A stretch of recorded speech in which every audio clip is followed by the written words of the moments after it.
Oke, kita berjumpa lagi di channel Welina Sembayang Official. Kita kembali membahas soal-soal SKB Bidan ya. Kali ini kita akan membahas soal SKB tentang topik Renstra Kepmenkes periode 2020-2024. Seperti biasa, bagi kamu yang belum tekan tombol subscribe yang masih berwarna merah, ditekan dulu sampai berwarna abu-abu dan bunyikan lonceng supaya tidak ketinggalan video-video terbaru dari kita. Terima kasih. Oke, kita mulai soal nomor 1 ya. Soal nomor 1 ini adalah tentang visi daripada yang tertuang dalam Renstra Kepmenkes ya. Sesuai edaran Menteri PPN Bappenas nomor B899-M PPN-S Pro 302-12-2019 tanggal 20 Desember 2019. Visi Renstra Kepmenkes Republik Indonesia adalah A. Terwujudnya Indonesia maju yang berdaulat, mandiri, dan berkepribadian berlandaskan gotong royong. B. Terwujudnya masyarakat sehat, produktif, mandiri, dan berkeadilan untuk menuju Indonesia yang maju, berdaulat, mandiri, dan berkepribadian berlandaskan gotong royong. C. Memperkuat upaya kesehatan yang bermutu dan menjangkau seluruh penduduk Indonesia.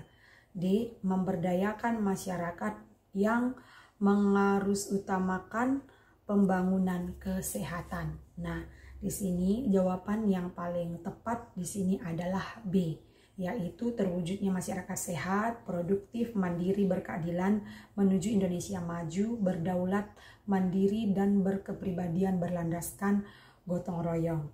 Sementara opsi yang A di sini adalah yang saya buat A ini adalah visi dari pemerintah secara umum.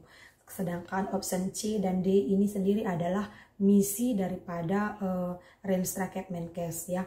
Jadi visinya itu sendiri adalah pada opsi B ya. Jadi jawabannya di sini adalah opsi B. Oke, kita ke soal nomor 2 ya.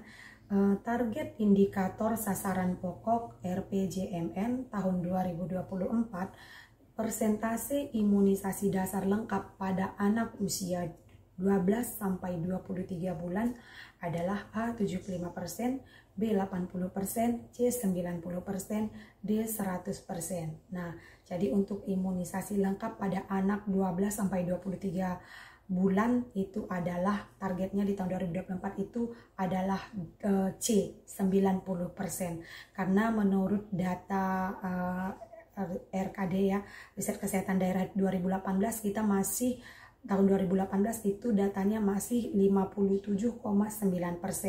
Jadi diharapkan nanti target pada tahun 2024 itu sudah mencapai 90%. Jadi jawabannya adalah C. Oke, masih dengan soal target ya, target indikator nomor 3.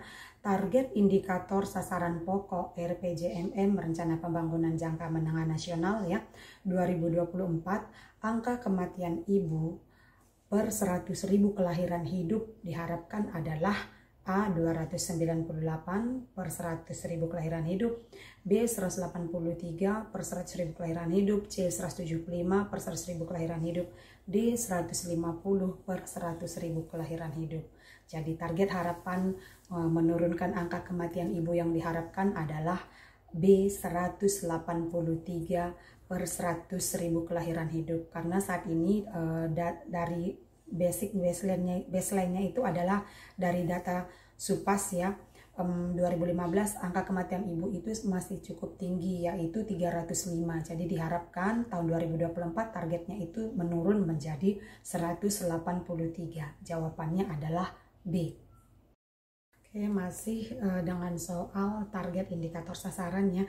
Kenapa? Karena di sini bidan kan harus tahu target sasaran itu khususnya angka kematian ibu dan angka kematian bayi, dan juga seperti yang di atas tadi adalah imunisasi dasar yang lengkap. Nah, jadi kalau tadi target angka kematian ibu itu adalah 183, jadi angka kematian bayi. Sekarang kita baca soalnya yang nomor 4. Target indikator sasaran pokok RPJMN tahun 2024 angka kematian bayi per 1.000 kelahiran hidup adalah A 27, B 20, C 16, D 15. Jawabannya di sini adalah C 16. Jadi target angka kematian bayi di tahun 2024 itu adalah 16. Dari saat ini yaitu masih 24 ya, menurut SDKI 2017 angka kematian bayi itu masih 24 per 1000 kelahiran hidup.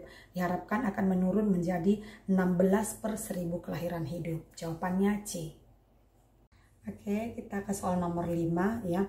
Berikut ini merupakan strategi implementasi dari tujuan prioritas RPJMN tentang peningkatan kesehatan ibu dan anak, KB, dan kesehatan reproduksi adalah A. Percepatan penurunan stunting dengan peningkatan efektivitas intervensi spesifik.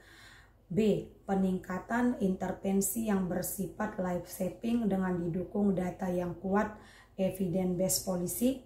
Kemudian C. Penguatan advokasi, komunikasi sosial, dan perubahan perilaku hidup sehat, terutama pemenuhan gizi seimbang. D. Perluasan imunisasi dasar lengkap, terutama pada daerah dengan cakupan rendah, dan pengembangan imunisasi untuk menurunkan kematian bayi. Nah, jadi di sini ya option A, B, dan C ini bukan merupakan strategi implementasi dari peningkatan KIA, tetapi A, B, dan C ini merupakan strategi peningkatan gizi ya, perbaikan gizi masyarakat. Nih bisa dilihat ya, saya tampilkan di sini ada beberapa strategi implementasi untuk peningkatan KIA itu sendiri, yaitu adalah peningkatan pelayanan maternal, perluasan imunisasi dasar, perilaku hygiene, kemudian peningkatan gizi remaja, perluasan akses, peningkatan pengetahuan dan akses layanan cash pro remaja, dan seterusnya bisa dibaca. Sementara tadi yang option A, B, dan C itu adalah tentang strategi implementasi untuk perbaikan gizi masyarakat ya, bukan untuk bukan untuk strategi kesehatan ibu dan anak ya. Jadi di sini yang merupakan strategi implementasi untuk kesehatan ibu dan anak yang paling cocok itu adalah jawabannya D, yaitu perluasan imunisasi dasar lengkap dengan daerah cakupan pada daerah dengan cakupan rendah, dan pengembangan imunisasi untuk menurunkan angka kematian bayi. Jawabannya adalah D. Oke, kita ke soal nomor 6 ya.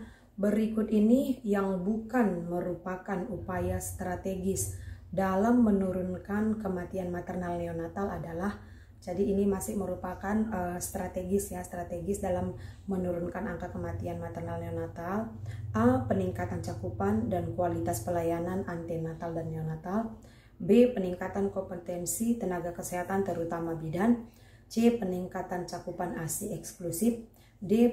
Pendampingan ibu hamil untuk menjamin asupan gizi yang berkualitas. Jadi karena di sini yang ditanyakan itu adalah strategi dalam menurunkan kematian maternal neonatal, saya akan tampilkan ya yang apa saja yang menjadi sasaran upaya strategis dalam menurunkan angka kematian maternal neonatal. Ini dia ada peningkatan cakupan kualitas ya, ANC, kompetensi tenaga, kemudian penyediaan ambulans desa, penyediaan darah setiap saat jika dibutuhkan. Dapat dibaca semua opsinya, termasuk tadi adalah peningkatan cakupan ASI, termasuk juga perluasan cakupan imunisasi dasar, dan peningkatan literasi kesehatan ibu dan anak, peningkatan gizi remaja,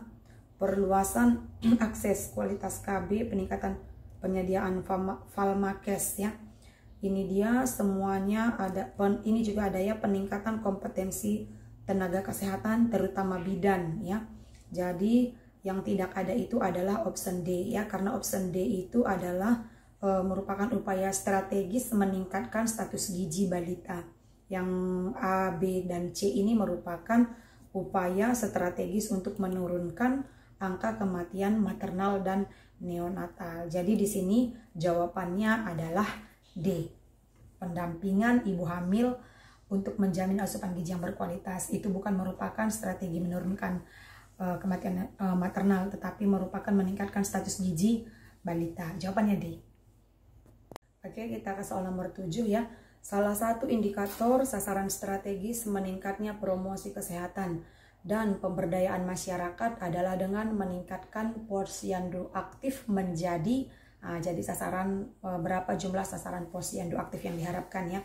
A 75%, B 80%, C 85%, D 90%. Nah, ini dia tampilannya ya dari Renstra Kepmenkes berapa sasaran posyandu aktif yang diharapkan ya dalam meningkatnya promosi kesehatan dan pemberdayaan masyarakat yang yaitu indikatornya itu adalah meningkatnya posyandu aktif dari 60 menjadi 85%, sedangkan posbindu itu diharapkan itu menjadi 100%. Jadi jawabannya di sini adalah posyandu aktif yang diharapkan ini targetnya adalah 85%. Jawabannya adalah C. Oke, sekarang kita ke soal nomor 8 ya.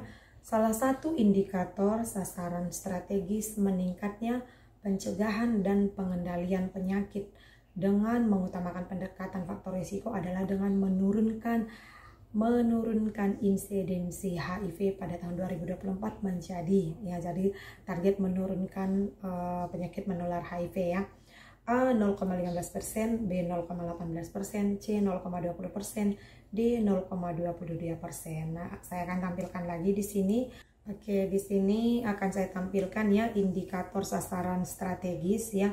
Meningkatnya pencegahan dan pengendalian penyakit itu salah satunya itu adalah dengan menurunnya insidensi HIV ya menjadi 0,18% pada tahun 2024. Jadi jawabannya adalah 0,18%. Kita lihat lagi ke soal, 0,18% itu adalah option B. Jadi jawabannya B. Oke, kita ke soal terakhir ya. Salah satu indikator sasaran strategis meningkatnya status gizi balita adalah dari menurunnya persentase jumlah balita stunting menjadi ya, jadi target harapan balita stunting ya. A 12%, B 13%, C 14%, D 15%. Nah, kita lihat jawabannya ya.